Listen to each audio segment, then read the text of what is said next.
قصة معروفة كانت جت على النت. جماعة مسيحيين ساكنين قدام جماعة غير مسيحيين. الجماعة المسيحيين راحوا يفسحوا وبره البيت واتأخروا.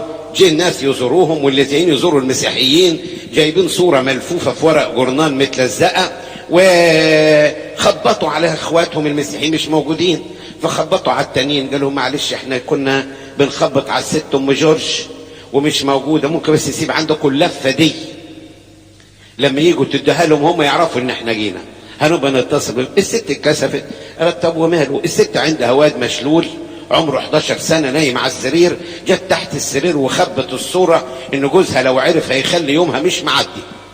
تدخلي حاجتينهم ازاي؟ احنا المهم يعني. وشوية والراجل جه ما قالتلوش، ما قالتش لجوزها ان في حد سأل. وشوية لقوا الواد المشلول اللي بيقومش نط من على السرير وبيتسند على الحيطة وراح يخبط على الأوضة اللي نايم فيها ابوه. بابا. الراجل صحي قال له انت قمت ازاي؟ قمت ازاي؟ قال له القسيس اللي تحت السرير. قسيس تحت السرير؟ قال له ايوه. قال له مصر مراته انت يا وليه مخبيه قسيس تحت السرير؟ قالت له لا يا اخويا وحياه مش عارف مين، انت عارف انها تعرف مراتك. قال له ايه؟ طب تعالى هات وريني في القسيس تحت السرير. مسك شومه ونزل تحت السرير ما لقاش الا برواز، راح مقطع البرواز لقى صوره البابا كيرلس. قال له ها هو الراجل ده اللي مسكني يا بابا ونططني وقال لي قول لابوك خليه كويس وعيب اللي بيعمله، ما في واحد ما يجيش الا بالعين الايه؟ بالعين الحمراء. قال له طيب امشي يا كده في نص الطرقه. الواد بدا يمشي يتطوح شويه، لكن الواد ما كانش بينزل من السرير خالص. عم ابو مصطفى جاب مسمار وفي الصاله ودب دب دب وراح معلق صوره مين؟ البابا كرول. شويه وجت ام جورج من بره الساعه 1 سامعينها بتفتح الباب. فتحت ام الواد قالت لها يا ست ام جورج ده ناس سالوا عليكم وسابوا لكم امانه عندنا، لكن مش عارفه اقول لك ايه. طب اتفضلي اتفضلي. ده اول مره تقول لها اتفضلي. ام جورج دخلت لقت الجماعه معلقين صوره الايه؟ ايه ده؟ قال لها ما دي الصوره اللي جابها لكم الجماعه وهم هيتصلوا بيكم. فطلع الراجل قال لها عليا الطلاق بيت 3. الصوره دي ما تطلع من بيتي وهذه تخربوا بيتي. ده الراجل ده هو اللي نزل ابني من على الايه؟ البابا كرولس مش بيمد بره، بيمد بره وبيمد جوه، شغال هنا وشغال هنا، بس صدق ولا بد ان ايه؟ ان تصدق ان واحده ست مش مسيحيه كبيره بعد عنكم عينيها قفلت ودوها للدكتور. الدكتور خلاص ده الشبكيه انتهت ويعني ميؤوس منها. الست روحت تعيط، لكن بعد 3 شهور حلمت وقالت لابنها الكبير يا ابني انا شفت قسيس طويل وحاطط شال على دماغه وبيقول لي روحي كنيسة العذراء في الزيتون خدي بركة وخدي زيت وادهني عينيكي بالزيت هتفتحي. ابنها متعصب قال لها يا اخي شيخ اسكتي، لو الشيف هيجيلك من الكنيسة مش عايزينه. حلم التاني يا ابني الجسيس جاني وقال لي روحي كنيسة العذراء وما تسمعيش كلام ابنك، ابنك على عينيه غشاوة فروحي عشان تفتحي. قال لها بقول لك ايه يا اما، قلت لك بطلوا الخرافات اللي بتشوفيها دي، واحنا لو الشفا هيجي عن القسيس ولا عن طريق ستنا مريم مش عايزينه. قالها 3 مرة. شوفوا البابا كرولس لما يكون مصر مع ان الست ايه؟ مش مسيحيه، لكن عمل الرحمه ده وعمل الخير ده معلوش يعني مفتوح لكل الناس. علشان كده جالها 3 مرة قال لها ما تسمعيش كلام ابنك لان ابنك هيحصل له اللي حصل لك، فروحي ووريه السكه. فراحت قالت له يا ابني انا خايفه عليك ده حصل. قال لها شوفي انا هاخدك لغايه الكنيسه لكن مش هخش، عايزه تخش انت وانا استناكي بره. الست دخلت وعند المقصوره حطت ايديها دي صوره العذراء وقعدت تمسح كده وتعمل في عينيها انا عايزه زيت. جابوا لها زيت وقعدت تحط في عينيها، بدت تبربش، بدت تشوف سكتها شويه، فقعدت تزغرت وبنتها تزغرت، وهي طالعه لقت صوره للبابا كرولوس في المكتبه. قالت له يا فلان يا ابني تعالى، القسيس اللي جاني 3 مرات وكل مره يقول لي. اتسمر قدام البابا كرولوس وقال له سامحني سامحني واعفى عني. وبدا يقدم ندر كيلو شمع يوديه للعذراء، الندر عليا اودي للعذراء كيلو شمع كل شهر طالما انا عايش على وش الدنيا. وصدق ولا بد ان تصدق. البابا كرولوس لما زار ملاوي كان رئيس مكتب الضرايب راجل من الاعيان اسمه احمد بيه تحفه، اسمه كده. فاحمد بيه تحفه مسك واحد اسمه اسحاق رياضس من اعيان ملاوي، قال له البابا بتاعكم يا عم موجود هنا؟ قال له قال له ايه يعني؟ بيقولوا عنه بيعرف الناس. طب انا عمري ما شفته وعايز اسلم عليه. قال له تعالى يا احمد بيه. دخل كده، اول ما دخل الاوضه اللي فيها سيدنا البابا لمحه من بعيد، قال له تعالى يا بتاع الاثار. بتاع الاثار؟ فزق اسحاق راس، قال له شايف هيعمل نفسه عارفني وهو مش عارفني. فقرب على سيدنا قال له انت تعرفني؟ قال له ايوه. اما التحفه بيجيبوها منين؟ مش من الاثار؟ مش بيقولوا لك يا تحفه؟ احنا يا ابني ما بنضربش المندل، احنا يا ابني ربنا بيدينا نعمه، عقبال ما ربنا يفتح عينيك وتشوف زي ما احنا بنشوف. طلع احمد باشا تحفه يكرز بعظمه البابا كيرلس ويقول في حياتي ما رايت مثل هذا قط، بس صدق ولا بد ان تصدق. طيب البابا كرولوس من يومه راجل طيب، وهقول لكم مشهد كده ربما تكونوا سمعتوه قبل كده. كان هو ماسك امين دير او رئيس دير انبا صموئيل، كان دير خرابه وحاجه كده. فالمهم يعني انبا اثناسيوس الاسبق كلف ابونا مينا برئاسه الدير ويعمره، فكان له اقامه في قريه اسمها الزوره جنب مدينه مغاغه من قرى مغاغه، ولغايه دلوقتي دي يعني مركز الدير لما ينزلوا فيها. فابونا قاعد كده ساعه عصريه، جاله واحد مش مسيحي قال له يا ابونا مين؟ قال له نعم يا ابني في ايه؟ قال له انا متجوز ولي 4 سنين ومرتي ما جابتليش عيال وهي بنت عمي ومش عايزه لا اطلقها ولا اتجوز عليها. قال له النهارده ايه يا ابني؟ قال النهارده الثلاث. قال له كام في الشهر؟ قال له النهارده 7. قال له زي النهارده السنه الجايه مراتك هتجيب لك حسن الاعور. حسن الاعور يعني بعين بعين واحد.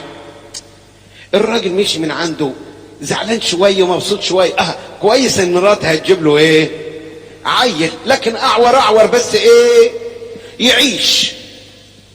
عدت كام شهر ومراته حملت وجابت له حسن زي ما قال له ابونا مينا، بس كل عين قد كده. يقعد كاس الناس يقول لهم شفتوا قال ابوكم مينا يقول لي حسن الاعور، المفروض يقول لي حسن ابو العينين، حسن ابو العيون، مش حسن الاعور، ده حسن ابن عينيه زي فناجيل قد كده اهو. وقعد يتريق على مين؟ على ابونا مينا. قال حسن الاعور ابوكم مينا، بقى ابوهم مينا. المهم يعني حسن اسم الله عليه بدا يكبر وبقى واد شقي كده، ودخل المدرسه وطلعوا بيلعبوا بالنبل الطوب، تقوم تجي له زلطه في عينه اليمين تصفي له عينه اليمين. ابوه حط ايده على خده وما قالها ابونا مينا، مش ابوكوا بقى ابونا. راح له قال له يا ابونا الواد عينه اتصفت. قال له يا ابني ويعني مش انا قايل لك من قبل ما يجي كل الناس هتقول لك يا ابو حسن الاعور؟ احنا غلطنا في حاجه؟ ما انت يا ابني كنت بتتريق عليا. قال له طب ابوس ايدك ورجلك تدعي له عينه دي تفضل ما تروحش كمان زي عينه التانيه. قال له لا ما تخافش، عينه هتفضل، وحسن الاعور عايش لغايه دلوقتي، وراجل مالي هدومه وفاتح بيت ابوه اللي مات، وكل الناس كل ما تشوفه تترحم على مين؟ على البابا كيرلس، وصدق وايه ولا بد ان تصدق. واحد اسمه عم احمد ساكن في الضرب الابراهيمي في وش المرقصيه كلود بيه اللي هي البطرخانه زمان. دلوقتي البابا عايش في الكاتدرائيه، لكن زمان كانت البطريركيه في كلود بيه اللي كان بنيها ابراهيم الجوهري، وكان مقر اقامه قداسه البابا. و عم احمد السواق ده كان عنده تاكس، والتاكسيات زمان يمكن في الستينات كان ليها مراكز، تلاقي كده 5 6 تاكسات، ولو واحد عايز تاكسي ياخدوا تاكسي اللي عليه الدور، وكان السواقين يتخانقوا مع بعض، واحيانا كان السواق التاكسي يطلع ويروح ما يجولوش دور. فكان لما تزنق معاه يطلع من بيتهم في الضرب الابراهيمي يخش المرقصيه عند البابا كرولوس،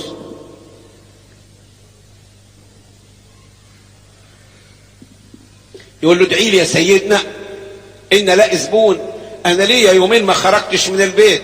يقول له ربنا يوسع رزقك يا احمد يا ابني، ربنا معاك يا احمد يا ابني، طب ادعي لي يا سيدنا. يوطي كده راسه، وسيدنا البابا كرولوس يرشم عليه الصليب، ويطلع عم احمد عارف ان الاقي يعني زبون واثنين وثلاثه، ويرجع مجبور الايه الخاطر. عم احمد ده قعد 4 5 ايام ما بيشتغلش، والعربيه مزرجنه معاه، وصلحها وصرف فلوس، وما عندوش مليم في البيت يجيب رغيف. فراح للبابا كرولوس قال له انا جاي لك. قال له جايني ليه؟ الحق الحق. قال له ايه يا سيدنا؟ قال له اطلع شارع كلوب بيه، واحد خواجه مستنيك هيديك فلوس خضراء. فلوس خضراء اللي هي ايه؟ الدولارات يعني. الحق يا احمد يا ابني قبل الراجل ما يمشي، هو مستنيك. نزل من عند سيدنا وخد التاكسي وطيران، لقى واحد خواجه واقف، وقف قدامه الخواجه، ركب قال له وديني الهرم. رجع من الهرم وديني مش عارف شارع جامع عمرو. اخر النهار عطاله دولارات وهيصه، راجع يمسك الفلوس يبوس فيها الدولارات، يقول له ربنا يطول عمرك يا بابا كرولوس ويخليك لينا، انت اللي عايشين في الامن بتاعك والسلام بتاعك. هقول ايه؟ البابا كان امن لمصر، وما زال البابا صمام امن لبلدنا، وصدق ولا بد ان ايه ان لكن كان قاعد والناس زحمه. راحت له بنت من شبرا عندها نزيف دم، فقاعده تعدل في راسها وتوطي شويه وتعدل راسها. البنت داخل مش قادره تقعد، والزحمه كل ما تيجي تخش واحده تروح جاريه داخله، كل ما تخش جاته. بعدين في النهار اللي مش معدي ده، طب ده انا عيانه وعندي نزيف ليا 2 شهر وانا اتصفيت وبموت، هقعد انا ماشي. قامت عشان تمشي، فلقت حاجه مكومه على الدكه اللي قدام بتاع الحريم كده، حاجه سودة كده. بتقول ايه دي؟ قال دول الفراجيه بتاعت ابونا مينا. قالت دي جلبيته يعني؟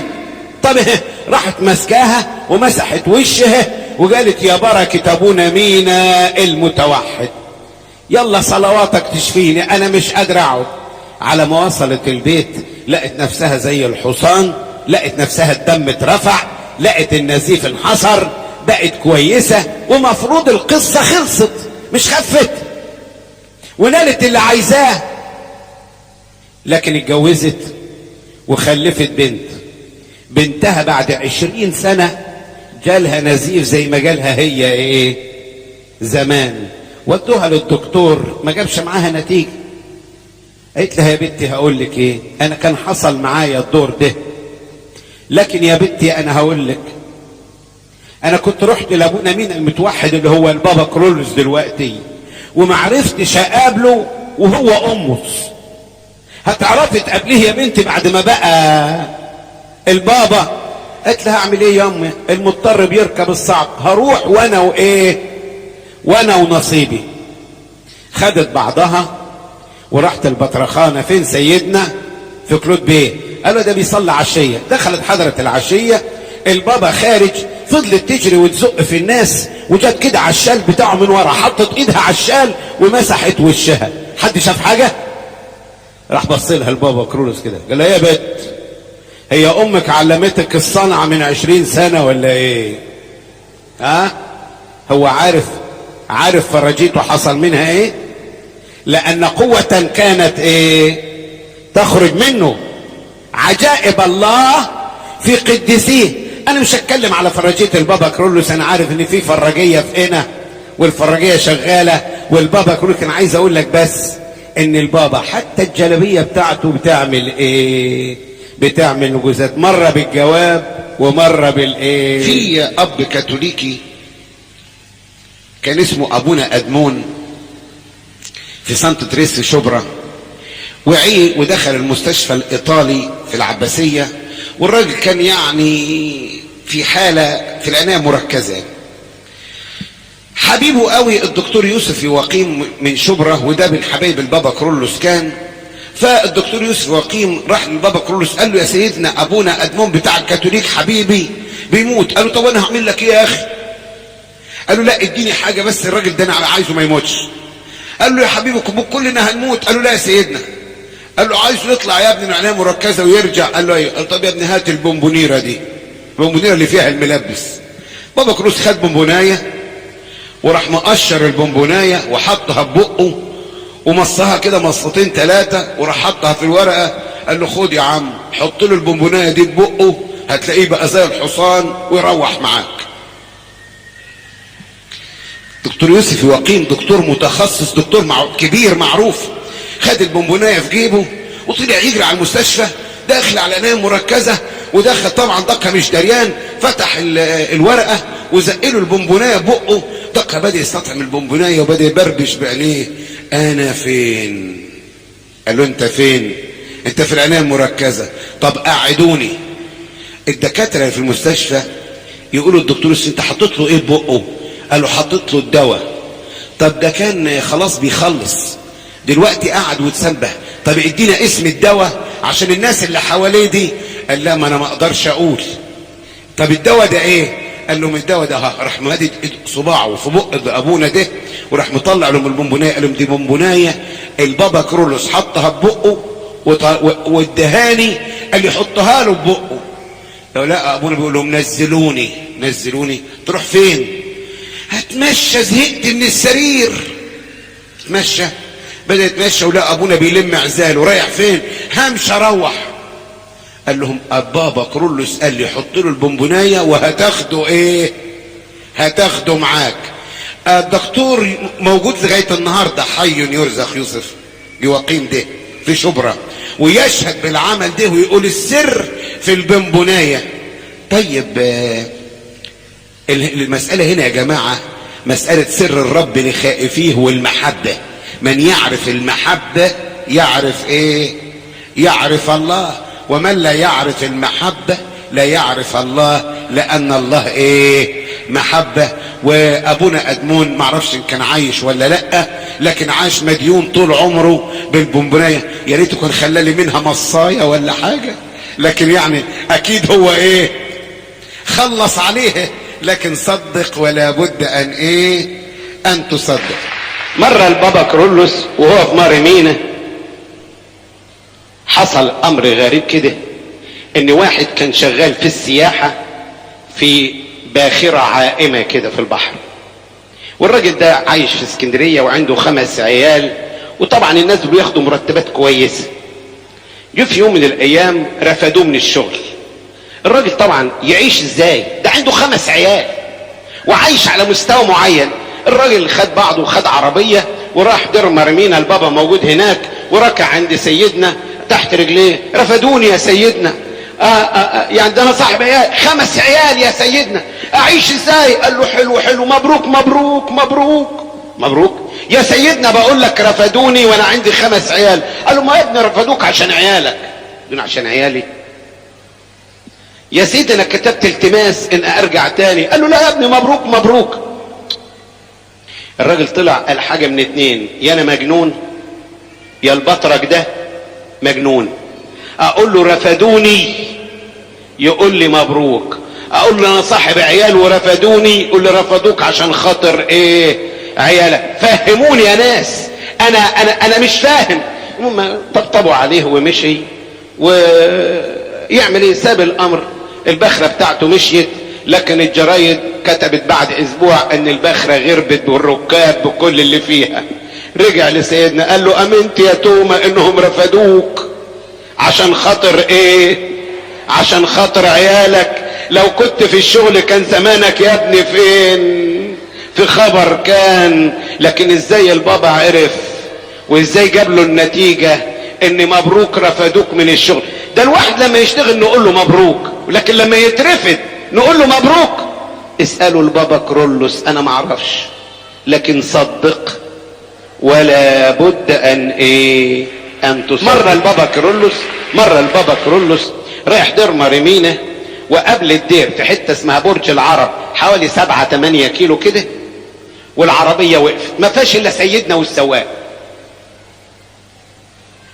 نزل عم عزمي رفع الكبوت بتاع العربية وبص في العربية لسيدنا، قال له يا سيدنا البابور عطل. السواقين بتوع زمان كانوا يقولوا على الموتور البابور عطل. فالبابا قال له ما انا عارف يا ابني، امال هي وقفت ليه؟ طب فيها ايه يا عزمي يا ابني؟ عم عزمي بدأ يبص كده، والسواقين بتوع زمان كانوا دقرم يعني شوية. قال له يا سيدنا الكربراتير. بابا كرولوس يعني البابا كرولوس قال عارف يعني ايه الكربراتير؟ قال له ماله يا عزمي يا ابني؟ قال له اتخرم. طب سده يا عزمي يا ابني. قال له يا سيدنا ده لازم نفكه ونبعته القاهرة، يا يتلحم يا يبعتوا لنا واحد غيره. قال له هنقعد في الشارع يا عزمي يا ابني؟ قال له ما فيش حل تاني يا سيدنا. بابا كرولوس ضرب ايده في جيبه، طلع الانبوله بتاعت الزيت بتاعته وحته قطنه صغيره وعاصها زيت وقعد يبرم فيها كده. سيد قال له يا عزمي يا ابني، قال له نشن على الخرم وحط القطنه دي ودب عليها.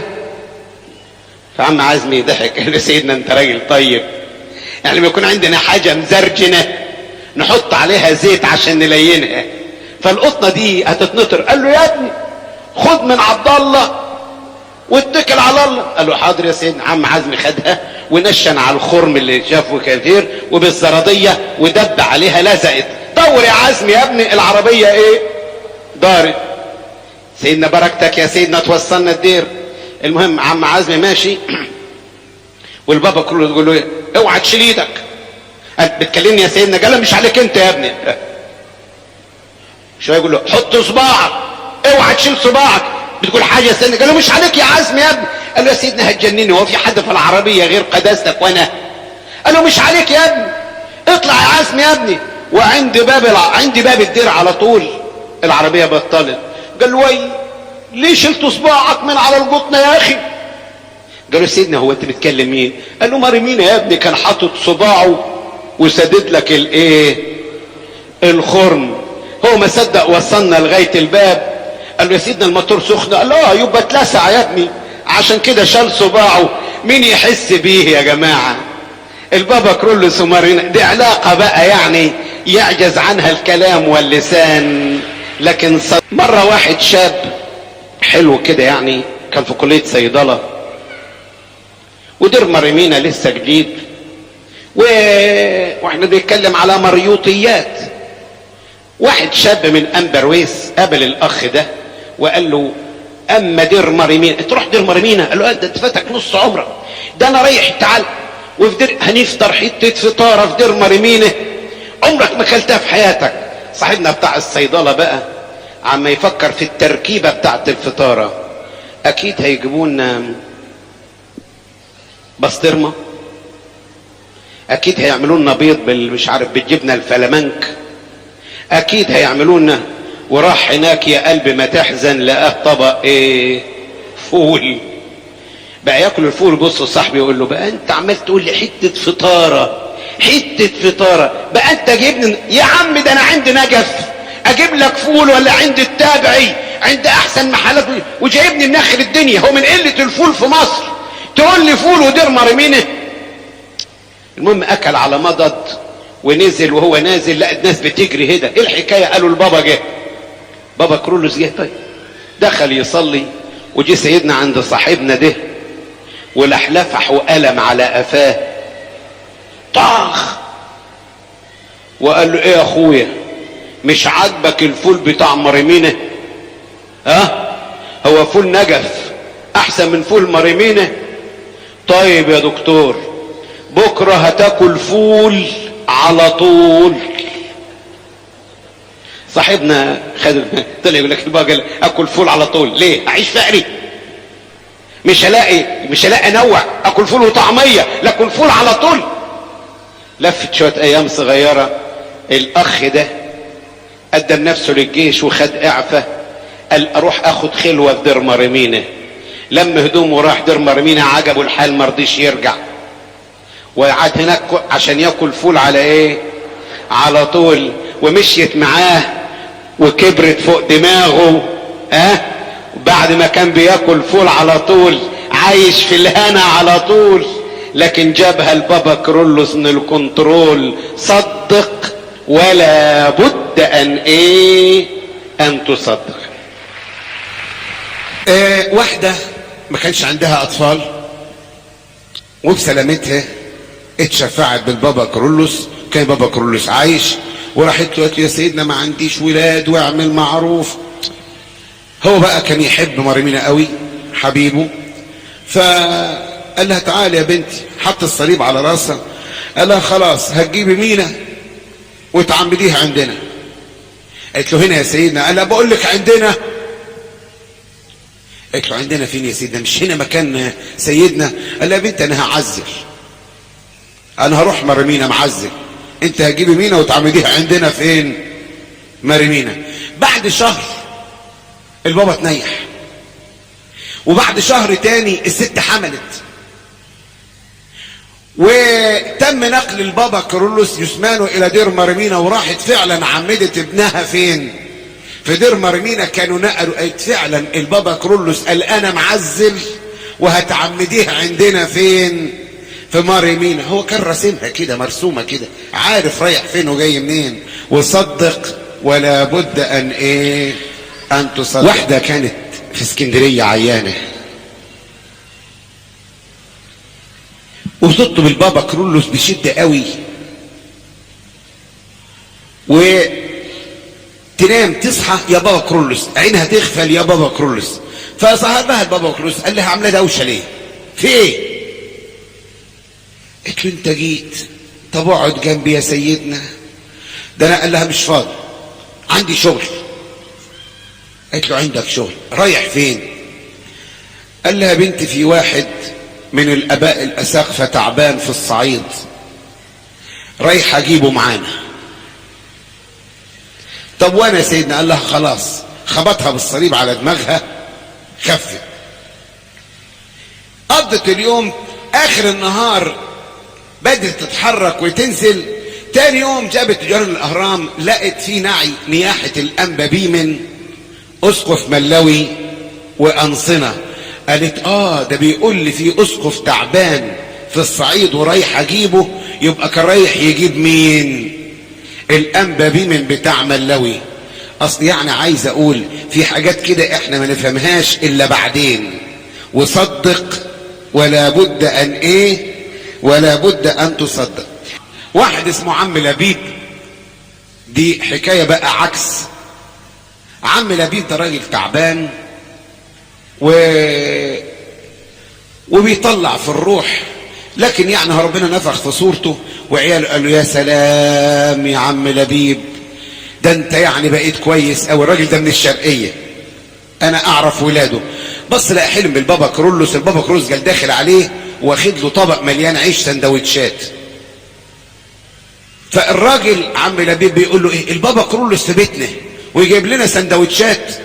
قال له اسكت انت، خد يا واد، خد يا بت، خد. عم لبيب يقول له طب وانا سيدنا؟ يقول له اسكت يا ابو اللب. ابو اللب ده البابا كرولوس بيهزر معاه في الحلم، لغايه ما خلص على اولاده السندوتشات. قال له انا يا سيدنا؟ قال له خلاص العيش خلص يا لبيب يا ابني. العيش خلص. صحي عم لبيب الساعة 6 الصبح، صح عياله، قعد يبوس فيهم. فيه ايه يا بابا ما انت بقيت كويس؟ قال لهم خلاص يا ولادي، البابا كرولوس قال لي العيش خلص يا لبيب يا ابني.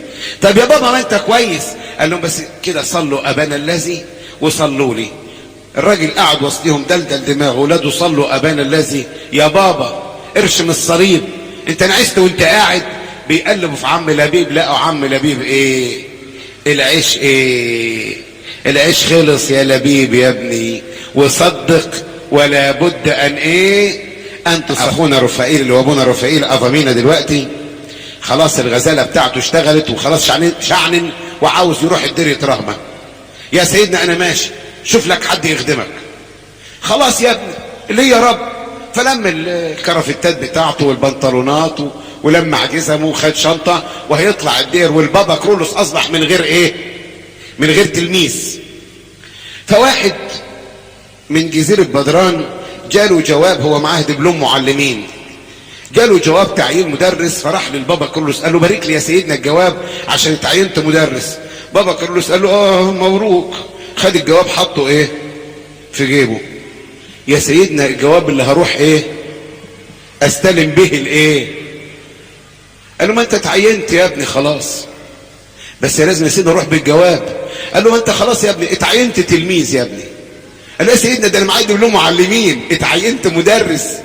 اللي بيتخرج يا سيدنا من المعلمين ما يتعينش تلميذ، يتعين ايه؟ مدرس. قال له يا ابني اتعينت تلميذ ليه يا ابني؟ تخدمني يا ابني؟ قال له يا سيدنا اخد بركه، روح هات يا ابني بنطلوناتك من عند امك وتعالى. طبعا ساب الجواب فين؟ في جيب سيدنا وطلع يجري. امه فرح يا ام شوقي، قالت ليه البنطلون الجاكيته، هات الجاكيته دي، هات الجزمه دي. ايه يا ابني رايح فين؟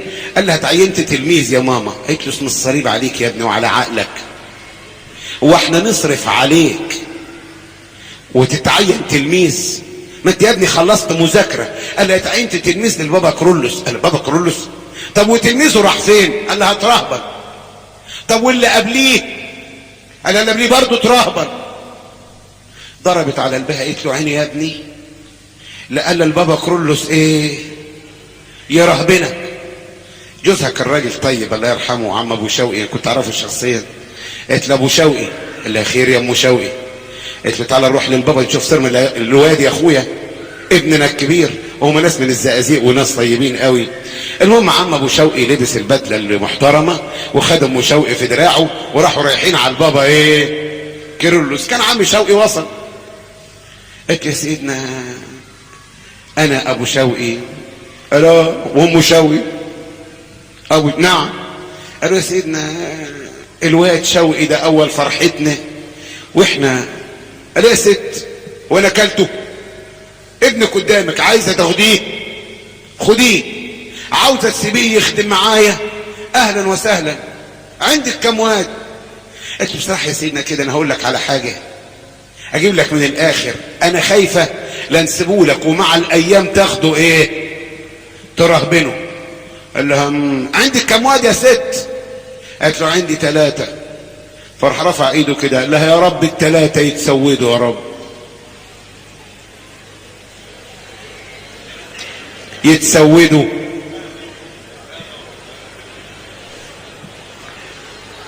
فهي طبعا دلدلت ودانها وعم ابو شوقي سكت. قال لها بص يا ام شوقي عليه العوض ومنه العوض في شوقي، نلحق سعيد وجورج.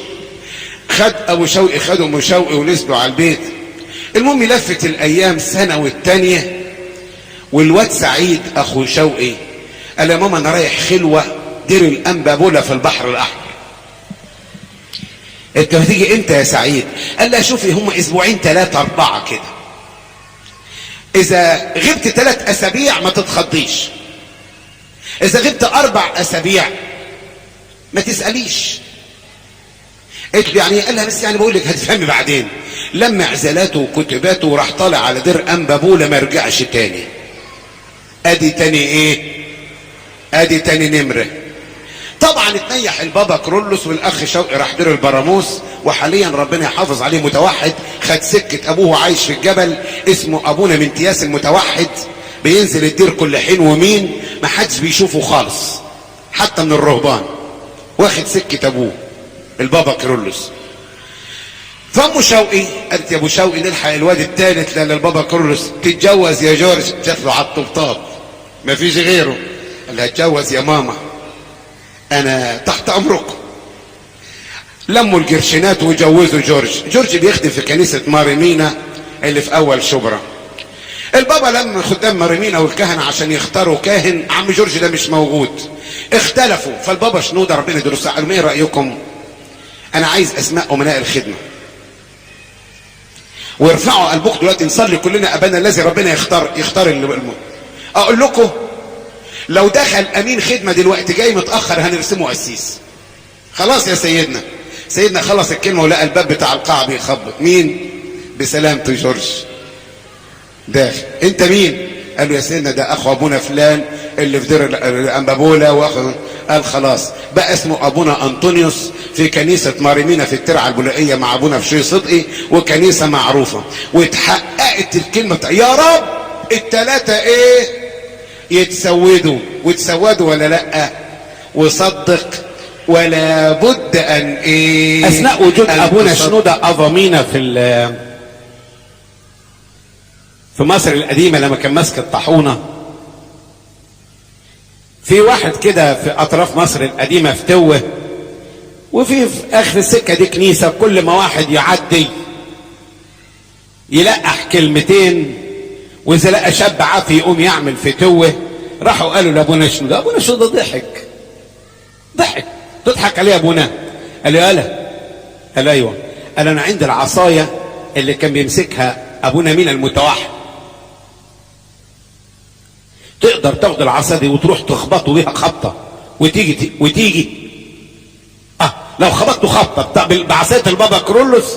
ما في ناس تخاف من الصلاه وناس تخاف من الايه، من العصا، صح؟ قال له يا ابونا، قال له هاخدها منك. قال له ما تخافش. راح بيقول الراجل ده كان قاعد، اول ما شافه قام قال له خلاص يا عم اوعدك الحته دي انا مش جايها تاني ولا هقعد هنا. قال له ما تضربنيش، اعمل معروف، العصايه دي بتطلع نار، اعمل معروف انا ماشي. يقولوا من غير ما يضربوا الراجل ده مشي من الحته دي وما عاد يرجع ليها تاني. السر في الايه؟ في العصايه. اذكر شيء للمتنيح الانبا بموه، نيح الله نفسه في احضان القديسين، عمل حاجه زي كده. كان اشترى ارض في الرزقات، وجي شيخ العرب قال له مش هتاخدها وانت بتاع. فانبا بموه مسك العصايه والارض طريه ونكت العكاز بتاعه، قال له لو في راجل في حتتكم يجي ناحيه الارض. وخد بعضه. يقولوا العكاز قعد 3 ايام مفيش راجل عنده جرأة يجي يحوش العكاز ولا حد قرب على ارض الدير. وصدق ولا نكمل بكره. ها؟ رب الارباب لما يجي تاني على بصوا يا جماعه، دي مش طريقه الترانيم دي. عايزين نرنم، يا نرنم من قلبنا يا نلغي فقره الترانيم دي. كان في واحد في بلدنا اسمه عم سيد. عم سيد ده كان بيبيع جاز، وكان في ناس غيره بيبيعوا جاز بعربيات كده بيجروا احمر. كان كل الناس اللي بيبيعوا جاز يعدوا جاز. نعرف بتاع عم سيد الوحيد اللي ما كانش ينده. عربيته مكسره ومزيقه، طول ما هو ماشي عربيته عامله ايه؟ مش محتاج حد. احنا بنرنم زي عربيه مين؟ عم سيد. ما ينفعش الكلام ده. وايه ولا بد معجزات الشفاء مع البابا كيرلس بانواع مختلفه. يعني ايه بانواع مختلفه؟ واحد من بورسعيد بعت جواب للبابا كيرلس وقت ما كان عايش، بيقول له يا سيدنا ابني حرارته مرتفعه 40 وعطناه مضادات حيويه وعملنا له كمادات وليه 3 ايام الحراره ما نزلتش. نعمل ايه؟ اعمل معروف، عايزين صلواتك. البابا كيرلس وصلوا الجواب وفتحوا بنفسه وبعت جواب للراجل بتاع بورسعيد. كتب له ايه؟ وصلنا خطابك الساعة 4 بعد ظهر يوم الاربعاء 3 ابريل، ورفعنا صلاة من اجله، وعند وصول خطابنا سيكون ابنك بنعمة المسيح معاف. الجواب طبعا خده 3 ايام على ما وصل. كان الواد ليه يومين بقى ايه؟ بقى كويس. الراجل قعد يفتكر ابنه بقى كويس امتى؟